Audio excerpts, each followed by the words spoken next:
Dostlar, yeni metro stansiyalar buradan başlayacaq. Mən sizə artıq ənənəyə çevrilən bir rubrika və buraxılışlar çəkirəm ki, Bakı metrosunda inkişaf planları nədir, yeni metro stansiyalar necə tikiləcək, harada tikiləcək.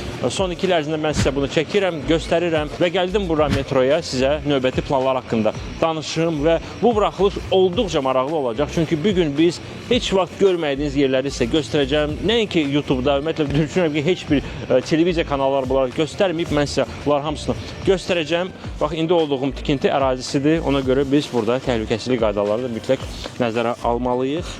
Biz dəbilqəmizi geyinirik, biz jiletimizi geyinirik.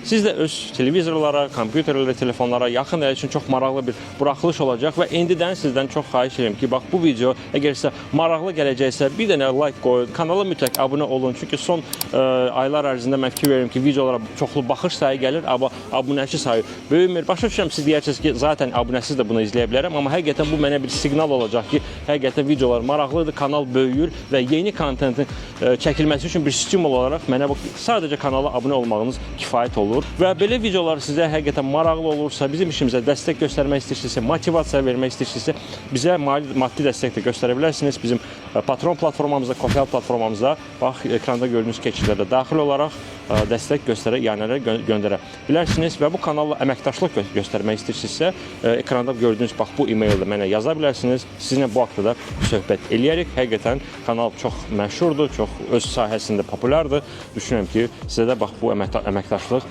maraqlı olacaq. Biz uzatmada başlayırıq. Gedək baxaq Bakı metrosundan başqa hansı xəbərlər var. Yaxın ələşin biz başlayırıq. Çəkilişi Dərnəgüldə tikilən yeni depodan başladım. Bu depo, yəni sadə dildə desək qaraj, qatarların gecə vaxtı saxlanılması və servis edilməsi üçün nəzərdə tutulub. Göründüyü kimi olduqca böyük bir tikinti ərazisidir. Əsas məqsəd isə odur ki, metropolitenin yaşıl xətti qırmızıdan tam ayrılandan sonra onun da öz deposu olsun. Birinci mərhələ ilə də böyük bir ərazidə işin aparılmasını tələb eləmir. Gördüyünüz bu sahədən cəmi 7 dənə qanov hazır olmalıdır. Qanov, yəni qatarların təmiri, baxışı, qulluğu. Qaraj belə deyək. Qaraj, ay sağ olun. Və yaxud da ki, avtomobillərdə boks dediyiniz bir sahə kimi bir yerdir. 27 qanov olmalıdır burada. Onlardan 7-si birinci mərhələdə lazım olacaq və bu səbəbdən hal-hazırda aparılan işlər onun tamamlanması üzərində. Gördüyünüz kimi kanalları tam hazırdır, reysləri çəkilib, yəni yerin üstündə lazım olan bütün işlər görülüb, üzərinin bağlanması xüsusi konstruksiya ilə bağlanacaq. Bu ilə də bu ərazidə işlər bitəcək və artıq yollara baxacaq. Burada avtomobil tuneli də tikiləcək, metro tuneli də tikiləcək, birinci yol açılacaq, sonra tunel açılacaq, necə olacaq bunların hamısı? Deməli, hər iki layihə dövlət proqramına uyğun həyata keçirilir. Bu səbəbdən avtomobil yollarının depo ərazisindən keçən hissəsi, yəni həm piyada, həm də avtomobil tuneli açıq üsulla qazılmalıdır. Bu səbəbdən də depo ərazisində ilk növbədə onlara şərait yaradılıb ki, depo ərazisində olan işlərini başa çatdırsınlar. Yaz aylarında bu işlər tam başa çatacaq və daha sonra artıq metropoliteni deponun bir ərazisini digər ərazisi ilə əlaqələndirmək və xətləri ayırmağa başlamaq üçün şərait yaranacaq. İndi siz deyirsiniz, yeni reyslər bunlar olacaqdır. Bu yeni reyslər biraz paslanmış kimi görsənir. O təmizlənəcək yoxsa? Təbii ki, hər birisinin normativ tələbləri var, ona uyğun olacaq. Reyslər yenidir, hətta gördüyünüz kimi nişanı da var. Adi insan kimi, vaqonlarımız kimi hər birisinin öz pasportu olur, xüsusi tarixçəsi olur, kitabçası olur. Bu, bütün məlumatlar onun daxilində olur. Bu, alınmamışdan əvvəlcə təbii ki, istehsal prosesi, yük götürməsi, istehsal şəraiti hər birisi öyrənilir. Ona əmin olunduqdan sonra reyslər alınır. Təbii ki, gördüyünüz mənzərə açıq hava şəraitində olduğu üçün belədir, amma təbii ki, quraşdırma dövründən sonra onun digər işləri hər birisi görüləcək. Dostlar, və metronun yeni 11-ci stansiyası məhz burada olacaq, burada pavilyon olacaq. İndi siz təxmini süni zəka ilə bunu görə biləcəksiniz. Necə olacaq və burada yeraltı eskalatorlar olacaq, yerin altına gedən və buradan piyada keçidi ilə çıxa biləcəksiniz. Və buna bir bonus stansiya kimi deyirlər, çünki dövlət proqramında 10 yeni stansiya nəzərdə tutulub. Lakin əlavə olaraq hər deponun da öz stansiyası olur və bu stansiya məhz burada olacaq. Azərbaycan, sən bu sahəni çoxdan araşdırırsan, mənə maraqlıdır. Bir metro stansiyanın tikintisi neçəyə başa gəlirdi? Ümumiyyətlə, metro stansiyasının tikilisi qiymətini hesablamaq üçün onun layihəsinə baxmaq lazımdır. Onun yerləşdiyi yerdən, coğrafiyasından, oradakı qruntun vəziyyətindən, stansiyanın tipindən, növündən və yəni dərinliyindən, açıq üsulla tikilməsinə, qapalı üsulla. Bunlar hamısı təsir elədiyi faktor, təsir edən bir faktor olduğu üçün tam bir rəqəm demək olmur. Amma ortalama demək olar ki, hardasa 100 milyon dollarla danışsaq, 100 milyonla məsəl üçün 200 milyon dollar arası ortalama dünyada başa gəlir. Təbii ki, məsəl üçün Madrid metrosunda olub ki, böyük miqyasda tikinti işləri aparılıb 90-cı illərdə və bir stansiyanın xərci hardasa 100 milyon dollara başa gəlib və ucuz Madrid metrosuna bəli nail ola biliblər ucuz nəticələrə. Eyni zamanda məsəl üçün New York metrosunda hardasa elə stansiyalar olub ki, 1 milyard dollara yaxınlaşıb onların xərci. Təbii ki, burada xəttlərin, yəni bu reyslərin hamısı nəzərə almaq var. Bəli, 1 kilometr metronun tikintisi də, yəni stansiyanın daxil deyək də, belə deyək belə. Yəni, ortalama olaraq qəbul olunur ki, dünyada hardasa 100-150 milyon dollar arası qəbul eləmək olar, yəni 1 kilometrin tikintisi. Dostlar, və oradan portaldan daxil olduq və bu tunel, bu reyslər sizi Azadlıq metrosuna aparacaq. Bax, belə şəraitdə heç vaxt canlı şəkildə görməmişəm, amma imkan var, sizə də göstərirəm. Və dostlar, bura metro tunelidir. Gördüyünüz kimi darısqal, qaranlıq olan bir yerdir. Yalnız metronun hərəkəti üçün burada nəzərdə tutulub qatarları üçün. Amma hərdən görürsünüz ki, burada metronun bax bu hissəsində biraz genişləndirmə var. Və burada gələcəkdə nə olacaq? Burada gələcəkdə velosiped duracaqlar olacaq. Buradan velosipedləri götürüb, məsəl üçün qatarınız tuneldə dayandısa, məhz buradan velosipeddən stansiyanın sonuna qədər hərəkət edə biləcəksiniz. Təbii ki, bu bir zarafatdır dostlar. Amma əslində burada sadəcə tikinti prosesində burada bəzi tunellərin diametrləri falanları dəyişir və ona görə burada belə bir boşluq ərazilər yaranır. Metro tikmək ümumiyyətlə maraqlı sahədir, yoxsa? Bəli, maraqlı sahədir. Yəni yeni tikintilərə baxırsınız, reyslər qoyulur. Yəni biraz çətin iş olsa da, yəni maraqlı və daha məsuliyyət tələb edən bir işdir. Və nə qədər vaxt aparır məsəl üçün 1 kilometr metro tikmək? 1 kilometr metro tikmək, misal üçün burada rahat 6 ay qədər vaxt aparır, 1 il 6 ay qədər vaxt aparır. 6 ay qədər vaxt aparır. Bəli, çünki dediyim qədər məsuliyyətlidir. Yəni bir dəfə üzərindən getmirsən, bir neçə dəfə üzərindən gedərək tam yoxlanışda, yəni tam məsuliyyətli şəkildə işləyirsiniz. Dostlar, indi olduğumuz ərazi isə B4 stansiyasının tikinti ərazisidir. Niyə B4? Yəni bu kod adıdır, həm də B Bənövşəyə deməkdir. Yəni Bənövşəyə xəttinin 4-cü stansiyası. Hələ ki rəsmi olaraq buna ad verilməyib. İndi bu haqda da Bəxtər müəllimdən soruşaraq hər hansı bir qərar var yoxsa yox. Keçən ay mən press konfransda da iştirak elədim dövlət proqramının icrasına dair və qeyd eləmişəm ki, bu stansiya bu il açılacaq. Yəni təxminən olaraq sentyabrda gözlənilir. Yəqin ki, bu il ərzində də indi biraz Bəxtər müəllimlərin detalları soruşarıq və təbii ki, indi olduğumuz tikinti ərazisi abadlaşdırılacaq və burada yaxşı bir ictimai məkan yaratmaq mümkün olacaq. İndi süni intellektdə bu necə olacaq, ekranda görəcəksiniz. Və dostlar, B4 stansiyanın girişlərin biri buradan olacaq. Deməli, burada çox güman ki, bəli, bura eskalator üçün yerdir. Və gedirik Bakının bu il açılan yeni stansiyasına daxildən baxaq. İndidən like qoymağı da unutmayın. Məncə ən maraqlı kadrlar indidən başlayacaq. Və metronun bütün yeni stansiyalarda olduğu kimi lift olacaq və bu liftin şaxtasıdır. Və dostlar, bura isə artıq platformadır. Bir neçə eskalator dəyişəndən sonra burada təxliyə məsələsidir. Yeni standartlara görə eskalatorlar birbaşa olaraq gələ bilmir. Fikir verin. Orada artıq biz tuneli görürük. Bu stansiya nə vaxt açılacaq dəqiq olaraq? Bu stansiya 2026-cı ilin sonuna qədər açılacaq. Bu stansiyanın adına dair bir qərar var yoxsa yox? Bu Bakı metropolitinin səlahiyyətində olmadığı üçün hələlik bu barədə danışmaq çox tezdir. Biz bilmədiyimiz hansı məqamlar var ki, bu stansiyanı məsəl üçün digərləri ilə Sovet dövründə tikilənlərdən fərqlənəcək? Funksional olaraq tam fərqlənir. Hətta inşaat üsuluna görə də fərqlənir. Qrundda divar üsulu ilə inşa olunub. Yəni siz burada qatar yolunu görürsüz. Bu stansiya tikilməmişdən əvvəl bu qatar yolu artıq inşa olunmuşdu. Yəni tunel qazma maşını artıq buranı keçmişdi. Stansiya yuxarıdan aşağı olmaqla mərhələ-mərhələ qazılıb. 32 metr dərinliyində olduğu üçün layihə üzrə 4 səviyyə verilib. Müxtəlif səviyyə, ən yuxarı səviyyəsi sərnişinlərin qəbul olunması səviyyəsidir. Daha sonraki texniki səviyyələr, keçid səviyyəsi və nəhayət platforma səviyyəsi və platformadan altda da bir səviyyəmiz var. Orada qrund suları və digər texniki sahələrdir. 32 metr deməli bu dərin stansiya sayılır. Dərin stansiyalardan biri hesab olunur. Bəs digər 10 stansiya nə vaxt açılacaq? Yəni bizim cəmi 4 ilimiz var ki, 10 yeni stansiya açacaq. Çatdıracağıq mı? Təbii ki, çatdıracaq. Dövlət proqramında nəzərə alınıbsa, deməli bunun əvvəlki görülən işlərin hər birisi buna uyğun hesablanıb. Təbii ki, prosedur belə olacaq. Bənövşəyi xətt üzrə 6 stansiya tikilməlidir. Yaşıl xətt üzrə 4 stansiya tikilməlidir. Hər xətt üzrə ayrıca tender elan olunacaq. Bu işin ən vacib, ən ağır mərhələsi trasların bəlli olması, layihələrin hazırlanması, bir sözlə stansiyaların demək olar ki, nəzəri olaraq biz maket kimi deyə bilərik, belə görməyimizdir. Bunlar tam hazır olmaq üzrədir artıq. Bu il ərzində tender keçiriləcək. Hər bir xətt üzrə tenderin qalibinə texniki şərtlər təqdim olunacaq və müqavilə bağlandıqdan sonra bu gün müasir texnologiyaları nəzərə alsaq, Bakının ağır hidrogeoloji şəraitində belə bu stansiyaların inşası mümkündür. Yəni bunun maliyyə dayanıqlıq falan hamısı nəzərə alınır. Maliyyə dayanıqlığı hər hansı risklər ola bilər də, nə bilim, manatın devalvasiyası, digər məsələlər, yəni bunlar hamısı bilmirəm, biz bundan təbii ki, qabaqcadan belə şeyləri bilib. Təbii ki, mən maraqlıdır. Yəni hər hansı bir faktor var ki, bir dənə ona görə bir də gördün ki, ümumiyyətlə dünyada heç nə sığortalanmış deyil. Yəni belə götürsək, istənilən inşaat işi olmasın, digər bir tədbirimizi də başlayarkən, yəni hər hansı bir təhlükələr, risklər mövcuddur.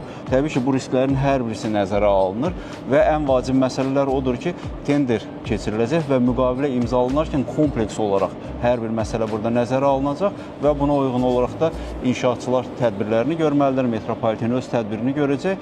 Dünyada mümkün olmayan heç bir şey yoxdur. Hətta Sovet dövründə biz kesson üsulu ilə bir kosmos uçmağa qədər bərabər bir xüsusi məkanlara daxil olmaqla, qazma üsulundan danışırdıqsa, bugün Bakı metrosunda da inşaatda da görürük ki, artıq texnologiya qədər inkişaf edib ki, hər bir məsələnin çarəsi var. Hətta B4 stansiyasından buradan Heydər Əliyev kompleksinə də çıxa biləcəksiniz, idman kompleksinə çıxa biləcəksiniz. Orada artıq işlər gedir. Düzdür, bu daim həmin stansiyanın açılışı ilə bir yerdə olmayacaq, belə dedilər. Amma oradan birbaşa bu stansiyadan orada keçid edə biləcəksiniz. Artıq təməlini belə deyim qoyublar. Siz bilirsiniz ki, məsəl üçün Bakının məşhur stansiyalar, gözəl stansiyalar, məsəl üçün Elmlər Akademiyası olsun, Nizami metro stansiyası olsun, onlar Sovet dövründə Mikhail Hüseynov tərəfindən, yəni tanınmış memar tərəfindən inşa olunub. Bizdə indiki müasir dövrdə stansiyaların görünüşündə memarlıq müsabiqələri elan etmək mümkündürmü?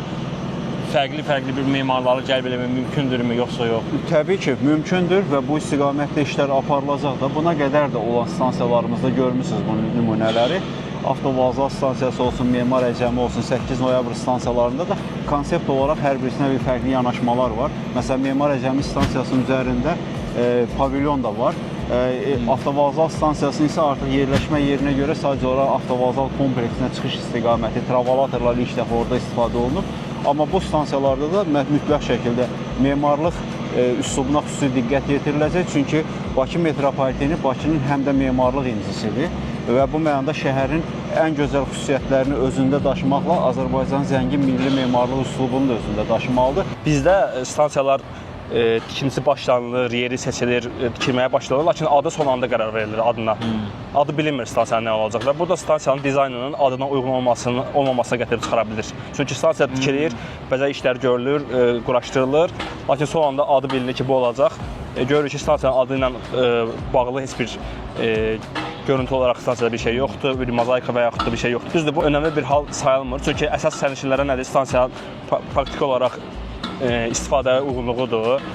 Qatarların vaxtda gedib gəlməsi bu şeylər maraqlandırır. Dünyanın bir çox ölkələrində baxsaq görürük ki, orada boz divarlar edirlər, beton şəklində heç bir dizaynına fikir vermirlər, sadə kafelərlə vururlar, belə minimalistik dizaynlar edirlər. Yəni bu halları nəzərə alaraq yaxşı olardı ki, bizdə stansiyaların adları artıq layihə dövründə, məsəl üçün indi biz baxırıq ki, stansiyaların adları xəttlərə görə də Y hərfi ilə başlayan yaşıl xəttin stansiyaları, B hərfi ilə B4, kod B5, B6, onların adları qabaqcadan bilinsəydi, təbii ki, bu adı da Nazirlər Kabineti təyin edir. Yəni başdan bilinsəydi və stansiyanın dizaynında müsabiqələr keçirməklə təbii ki, yəni açıq müsabiqələr keçirilsin. Ölkəmizdə çox güclü, yaxşı memarlar var, dizaynerlər var və beynəlxalq ola bilər, fərqi yoxdur. Bu tender şəklində keçirilsə və onlar ictimai təqdim olunsa daha yaxşı olardı deyə düşünürəm. Vlogun növbəti süjetini çəkmək üçün isə 28 may metro stansiyasına üst tutduq. Xətlərin ayrılmasına dair əsas işlər məhz burada görülür. Xətlər ayrılandan sonra Həzi Aslanov içəri şəhər qırmızı xətt olaraq qalacaq, Xətai Dərnəgül isə müstəqil yaşıl xətt olacaq. Vağzal meydanında gördüyünüz bu iri tikinti işləri bu məqsədi daşıyır. İndi orada yuxarıdan ki şaxta qazılır, bax həmin şaxta bax buranın tikintisi üçün nəzərdə tutulub, bax fikir verin. Bura Cəfər Cabbarlı stansiyasıdır və buradan qatarlar Nizamiyə qədər gedəcək. Bəxtə mənim üçün bir gün biraz sürpriz oldu ki, mən burada gözləyirdim ki, burada o böyük maşın olur, Bravoy maşın olur, yəni bunu qazan maşındır. Siz baxıb gələdiniz ki, burada nəsə başqa metoddan istifadə olunurdu. Yəni, qısa olaraq, buradan tunel necə qazılır və buradan Nizamiyə qədər buradan gedə biləcəyik də? Təbii ki. Deməli, hal-hazırda olduğumuz yol Cəfər Cabbarlı stansiyasının Nizami stansiyasına birləşdirəcək yolun bir hissəsidir. Yəni, qatarlar bax buradan gələrək üzü Nizami istiqamətinə gedəcək. Qeyd etdiyiniz iki fərqli inşaat metodu üsullardır. Qeyd etdiyiniz tunel qazma maşınları uzun məsafələrdə müxtəlif bir neçə stansiyanı qazmaq üçün istifadə olunur. Burada isə biz qısa 200 metrlik bir tuneldən söhbət edirik. Lakin geologiyası ağır olduğu üçün özünüz də ərazidə qurun sularını görürsünüz. Bu gün ən təhlükəsiz üsullardan biri olan Yeni Avstriya metodu ilə qazılacaq bura və hal-hazırda gördüyünüz hissəsi yanaşma tuneldir. Bir hissəsi qazılıb, artıq bundan sonraki hissədə işlərin davam etdirilməsi üçün Dərnəgül elektrik deposu tam hazır olmalıdır. O qeyd etdiyimiz xəttlərin ayrılması layihəsi də məhz bundan sonra başlayacaq. Burada işlərin neçə faizi bitirilib?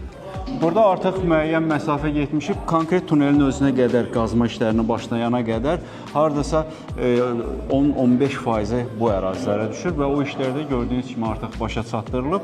Yeni Avstriya metodunun üsulu təhlükəsizliyi o mənada təmin edir ki, əvvəlcə gücləndirmə verilir ki, hər hansı bir uçma hadisəsi baş verməsin. Ondan sonra müxtəlif istiqamətlərdə məhlullar vurulur. Gücləndirmə tam olduqdan sonra qazma üsulu ilə aparılır və daha sonra digər təhlükəsizlik tədbirləri və tunelin hazırlıq işləri görülür. Baxın dostlar, bunu hamısı sizə göstərmək üçün palcığa girdik. Ayaqlarımız pis günə düşdü. Amma həqiqətən tarixi bir hissənin, tarixi tikintisinin canlı şahidi oluruq. Siz də bizimlə bir yerdə. Bura Cəfər Cabbarlı stansiyasıdır və burada artıq görürsünüz, lövhə də yapışdırıblar ki, xətlərin ayrılmasına hazırlaşırıq və Cəfər Cabbarlıdan metro gələcək və düz buradan Nizamiyə qədər hərəkət edə biləcəksiniz. Və bundan çox az vaxt qaldı. Təxmini bir ildən sonra buradan da qatarlar hərəkət eləyəcək. Biz artıq yeni nəsil qatar alacaq. Çinlənmi, Avropadanmı? Yəni buna dair hansı planlar var? Yəni bizim yeni qatarlarımız hansıları olacaq? Yəqin ki, mediadan da son dövrlərdə izləmişsiniz. Bakı metropolitenin keçirdiyi görüşlər Stadlerdə var, Şkodada var, Çin şirkətləri də var. Ümumiyyətlə, texniki şərtlər hazır olduğundan artıq tender elan olunacaq. İstənilən vaqon istehsalçısı bu prosesə qoşula bilər. O cümlədən də Bakı metropolitenin ənənəvi tərəfdaşı olan Rusiya şirkəti də. Burada hər hansısa bir problem Bakı metropoliteni ilə bağlı olmayacaq. Artıq həmin tenderində elan olunan texniki şərtlərə həmin tərəflərin uyğun olması və tələblərə əməl etməsi. Qalib tərəflə də mütləq şəkildə müqavilə imzalanacaq və 300 ədəd vaqon alınacaq. Amma bu o demək deyil ki, köhnə qatarları dərhal xəttdən çıxaracaq. Təbii ki, hər bir vaqonun özünün istismar müddəti var. O istismar müddəti boyunca o vaqonlar qalmalıdır. Elan edilmiş 300 vaqonda qarşıdakı dövrdə birinci istismardan çıxarılacaq vaqonlar üçündür. İkincisi də artıq yeni stansiyalarımız inşa olunduqca tələbat da artacaq və həmin tələbatı ödəmək üçün olacaq. Bəs nə vaxt bilinəcək tenderin qalibi kimi? İnşallah 2026-cı il ərzində bütün bu işlərin görülməsi nəzərdə tutulub. Ən yeni nəsil qatarlar olacaq, yəni 4-cü nəsil qatarlar olacaq.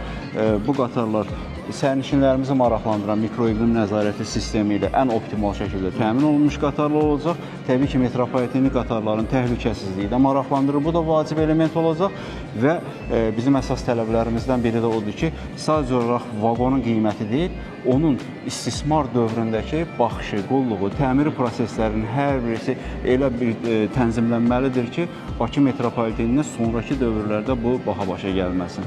Yəni, sərnişin olaraq əgər baxarsaq, sərnişinə çox da fərq yoxdur, hansı ölkə istehsal edir, hansı modifikasiyada və yaxud necədir. Əsas nə lazım sərnişinə? İçində kondisioner olsun, qatar səssiz olsun, müasir olsun, yəni rahat olsun. Sərnişin baxımından yəni çox bir fərq yoxdur. Yeniliklərə baxmayaraq, mən fikir verdim ki, metroda vahid dizayn kod yoxdur. Yəni qatarın, məsəl üçün, bu rəqəmlərin sarı olması, fərqli şifrlə olması, girişlərdə olan yazıların fərqli şifrlə olması, naviqasiyası başqa cür olması, bunu vahid bir standarta gətirmək və bəlkə də ümumiyyətlə bütün Bakı üzrə vahid standarta gətirmək mümkündürmü? Bakı metrosunda bu məsələ mümkün olacaq. Çünki artıq bu ilə bağlı strategiya hazırlanıb.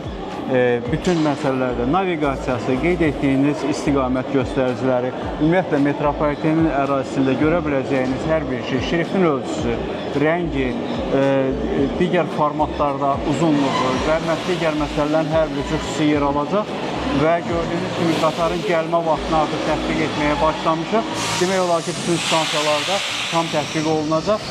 Yəni mən başa düşdüyüm qədər, yəni bütün dizaynlar yenidən işlənəcək, düzdürmü? Bəli, tamamilə yenidən işlənəcək. Metronun girişindən tutmuş, ta stansiyalara qədər çıxdığınız bütün istiqamətlər boyunca göz öyrəşməyi dediyimiz bir anlayış da var. Gözünüz vahid bir sistemə öyrəşəcək və bu sizin üçün də eyni zamanda istiqaməti tapmağa, hərəkət etdiyiniz mənzilləri rahat müəyyən etməyə şərait yaradacaq. Təbii ki, rəng çalarlarına xüsusi diqqət yetiriləcək, şriflərə xüsusi diqqət yetiriləcək. Əlçatanlığın ən vacib prinsiplərindən biri də məhz bu nöqtədir. Qatarların rəngi dəyişəcək, yoxsa elə çəhrayı olaraq qalacaq? Təbii ki, bu məsələ də o dediyim strategiyanın tərkib hissəsində kompleks olaraq baxılacaq. Yəni dünyada özünüz də diqqət etmişsinizsə müxtəlif nümunələr, variantlar var, hətta xəttlər üzrə dəyişən variantlar da var. Bakı metropolitenində də bu öz rəngi. Aha, bu Moskvada var deyəsən. Moskvada da var, dünyanın bir neçə metropolitenində də var. Bakı metropolitenində də bu stilistika olacaq təbii ki. Mediada və KİV-də həmçinin suallar yaranır, şərhlər yazılır ki, bəs Yeni Günəşli, Bayıl, Yasamal, Yeni Yasamal bu ərazilərə nə vaxtsa metro gələcək, yoxsa yox? Bu metronun fərqli istiqamətləridir, yəni xəttlərimiz üzrə. Məsələn, Yeni Günəşli dediyiniz istiqamət dairəvi xəttimizə, yaşıl xəttin üzərinə düşür. Bayıl dediyiniz əslində bizim sarı xəttimizin üzərinə düşür. Yeni Yasamal mavi xəttimizin üzərinə düşür. Bu səbəbdən də qarşıdakı dövrdə artıq şəhərin məskunlaşması, 2025-30-cu illər planı şəhər mərkəzinin yükünü azaltmalıdır, nəqliyyat yükünü, mobillik planlarının həyata keçməsini təmin etməlidir. Ondan sonraki dövrlər isə artıq periferiyaya doğru, yəni ətraf ərazilərə, kənd və qəsəbələrə doğru inkişafı müəyyən etməlidir.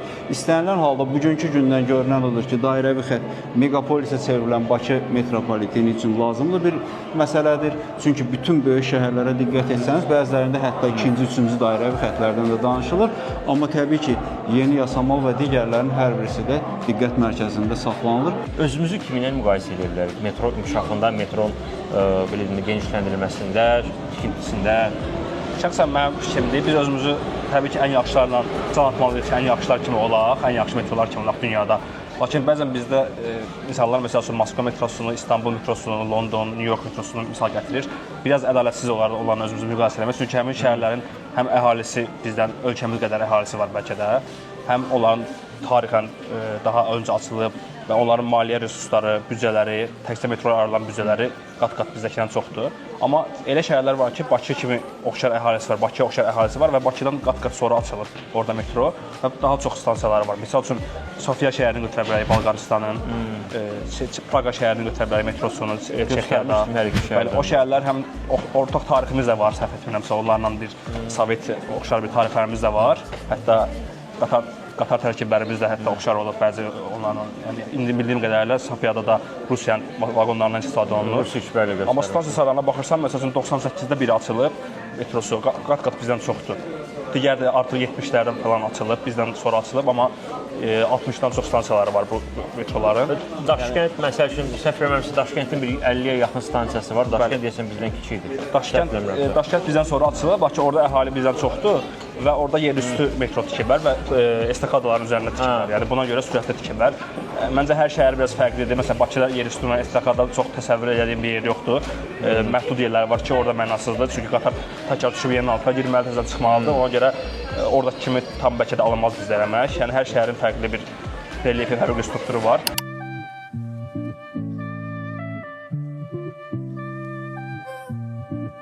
Dostlar, bugünlük bu qədər. Ümid edirəm ki, maraqlı oldu. Mən artıq 3-cü vloqda sizə metro haqqında danışdım və çalışdım hər zaman yeni bir məlumat sizə çatdırım və xüsusilə də bugünkü buraxılış, tikinti əraziləri, xəttlərin ayrılması, bax getdik, özümüz hamısına baxdıqca göstərdik, yeni depo və əgər bu videoda hər hansı bir sualınıza cavab tapa bilmədinizsə, çox güman ki, bundan əvvəlki videolarda mən artıq bunu qeyd eləmişəm. Yəni, həm 2025-ci ildə, həm 24-cü ildə çəkdiyimiz metro haqqında reportajlara mütləq baxın, keçidlər olacaq. Onlar da çox maraqlı alındı, onlarda da bir çox suallara cavab tapa bildik və bu vloqda da çalışdım yeni bir məlumat sizin üçün çatdırım. Əgər maraqlı gəldisə mütləq bir like qoyun, bir kanala abunə olun ki, mən də bilim ki, belə mövzular sizə maraqlıdır və nəqliyyat haqqında daha çox videolar və vloqlar sizin üçün çəkim.